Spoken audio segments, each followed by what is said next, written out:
उस रात हम अपने दोस्त लियम के घर रुकने और मस्ती करने गए थे। तब हम सिर्फ 13 साल के थे और हमें वीडियो गेम्स खेलना बहुत पसंद था। लियम वो इकलौता लड़का था जिसके पास प्ले स्टेशन था, इसलिए हम अक्सर उसके घर जाया करते थे। हालांकि एक दिन उसके मॉम डैड एक शादी पर गए हुए थे और वहां से लेट आने वाले थे। ये हमारे लिए डोरिटोस हॉरर गेम ट्राई करने का सबसे बढ़िया मौका था। ये online horror game Doritos brand द्वारा 2000 के आखिरी दशक में लॉन्च किया गया था। ये उनकी मार्केटिंग स्ट्रैटेजी थी जिसमें वो अपने पुराने फ्लेवर्स को वापस लाने की कोशिश कर रहे थे। इस गेम को हटाए जाने से पहले ये बस कुछ ही महीने के लिए ऑनलाइन अवेलेबल थी। हमारे स्कूल के कुछ बच्चों ने इस गेम को खेला था और अचानक ये बहुत मशहूर हो गई क्योंकि यह गेम काफी खतरनाक थी, उतनी ही खतरनाक जो 13 साल के बच्चों को डराने में कामयाब हो गए। मुझे वो उत्साह याद है जो हमारे अंदर गूंज रहा था जब हम लियम के मंद रोशनी वाले लिविंग में इकट्ठे हुए थे और डोरिटोस हॉरर गेम खेलने के लिए उत्सुक थे। कुल मिलाकर हम 7 लोग थे जो सोफे और तकियों पर अपनी अपनी जगह बनाकर बैठे हुए थे। कंप्यूटर की चमक दीवारों पर छाया डाल रही थी।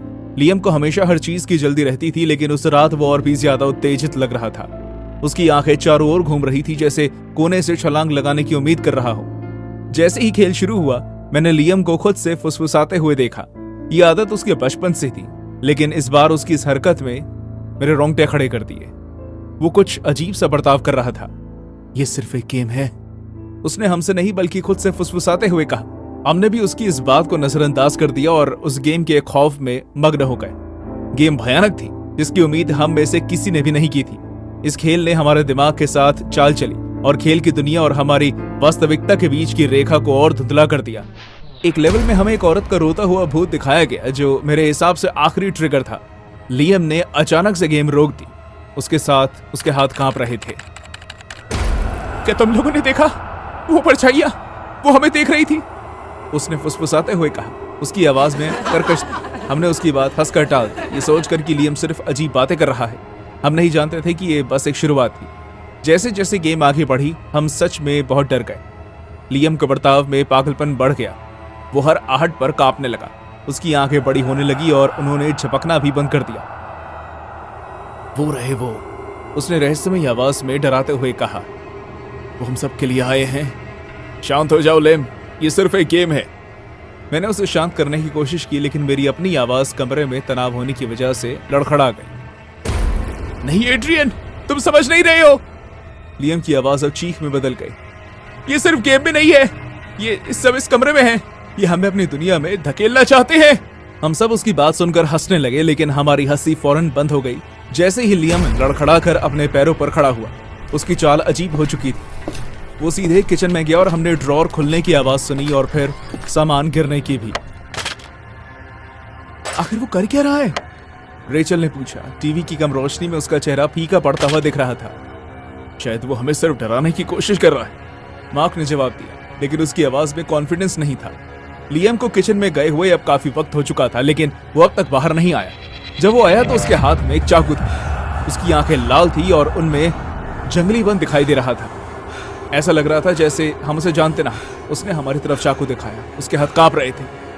उन्होंने मुझे बता दिया कि मुझे क्या करना है, उसने कहा। मैं खुद को बचाने के लिए तुम सबको मार दूंगा। चारों ओर भगदड़ मच गई। कुर्सियां पलटने लगी, कोई चिल्लाने लगा। एक तेज आवाज होने लगी जो लियम के हम पर हमला करते ही बंद हो गई। वो खेल जिसके बारे में हम भूल चुके थे बिना वजह टीवी पर चलती रही। उसकी भयानक आवाज टीवी पर बज रही थी जब हम इधर उधर भाग रहे थे, अपने दोस्त से बचने की पूरी कोशिश कर रहे थे जो अब एक अजनबी में बदल गया था। जब हम सब खुद को बचाने के लिए भाग दौड़ कर रहे थे तो खलबली मच गई। लियम मानसिक रूप से वहां नहीं था। अब वो हम में से किसी को भी नहीं जान पहचान रहा था। हम सब उससे खतरा लग रहे थे। उसकी चीख से पूरा घर गूंज उठा जिसमें गुस्से और आतंक का मिश्रण था। वो हाथ में तेज धार वाला चाकू लिए हमारे पीछा कर रहा था।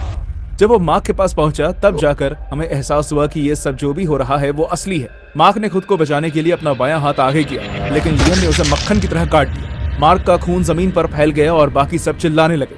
मैं सोफे के पीछे जाकर छुप गया। मेरा दिल इतनी जोर जोर से धड़क रहा था कि मुझे यकीन था मैं पकड़ा जाऊंगा। सोफे और जमीन के बीच छोटे से गैप से मैंने लियम के पैरों के पूरे कमरे में तेजी से घूमते हुए देखा। उसकी आवाज में अजीब सी बेचैनी थी। वो पागलों वाला बर्ताव कर रहा था। तुम लोग मुझसे छुप नहीं सकते, मुझे ये करना होगा। इस गेम को खत्म करने का यही तरीका है। सबको मार डालो, सबको मार डालो, सबको मार।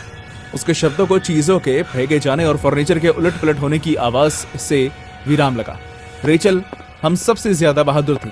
वो लियम को समझने की कोशिश करने लगी। लियम प्लीज यार, चाकू नीचे रख दे, हम तेरे दोस्त हैं। लेकिन लियम जैसे बहरा हो गया हो, वो पीछे मुड़ा और उसने चाकू की मदद से बुरी तरह रेचल को जख्मी कर दिया। पर गिरने से पहले वो जोर से चिल्लाई।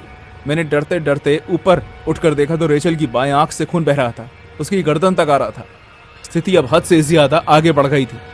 हर चीख और रोने की आवाज ऐसी लग रही थी जैसे किसी डरावनी मूवी का सीन चल रहा हो, ना कि हमारी वास्तविकता। मैं जानता था कि मुझे कुछ करना होगा। बहुत हिम्मत जुटाने के बाद मैं अपनी छिपी हुई जगह से बाहर निकलकर सीधे किचन की तरफ भागा। मेरा प्लान ये था कि मैं अपने बचाव के लिए सबसे पहले कुछ ढूंढूंगा, या फिर उससे भी बेहतर लियम को शांत करने के लिए अगर कुछ मिल जाए तो। किचन में जाकर मैंने अपने हाथ में एक फ्राइंग पैन पकड़ लिया। मेरे हाथ पसीना होने की वजह से फिसल रहे थे। मैं एकदम सही मौके पर मुड़ा। लियम मेरे पीछे ही खड़ा था, उसकी आंखें चारों ओर देख रही थी। एड्रियन, उसकी आवाज लड़खड़ाई। वो गुस्से में भी था और कंफ्यूज भी। तुम ये क्यों कर रहे हो? तुम सब मेरे खिलाफ क्यों जा रहे हो? तुम हमेशा से ही शैतानों की टीम में थे, है ना? ये हम नहीं कर रहे लियम, ये उस गेम का किया धरा है, वो तुम्हारे दिमाग से खेल रही है। मैं चिल्लाया। मैं उम्मीद कर रहा था कि शायद वो अपने भ्रम से बाहर आए। वो रुक गया। एक सेकंड के लिए उसके चेहरे पर कंफ्यूजन दिखाई थी, लेकिन इससे पहले कि वो कुछ समझ पाता उसके दिमाग पर फिर से असर हुआ, और इस बार और भी गहरा। वो चाकू से वार करते हुए मेरी तरफ कूदा। मैं खुद को बचाने के लिए हवा में फ्राइंग पैन घुमाता हूँ और साइड से उसके सर पर वार करता हूँ। लियम हैरान होकर पीछे की तरफ लड़खड़ाया। मेरे हाथ में जो भी आया मैंने उसे पकड़कर उसकी तरफ फेंका। केला, दूध का कार्टन, कांच का बोल। वो बस चाकू चलाता रहा कि तभी उसके चाकू में दूध का कार्टन आकर फंस गया। जैसे ही दूध गिरने लगा मैंने मौके का फायदा उठाया और वहां से भागा। लियम ने मुझे पकड़ने की कोशिश की, लेकिन दूध से फिसल कर गिर गया। उसका सर किचन के काउंटर से टकराया। जोर जोर से सांस लेते हुए मैंने अपने हाथ से वो फ्राइंग पैन भी गिरा दिया जो अब तक मेरे हाथ में था।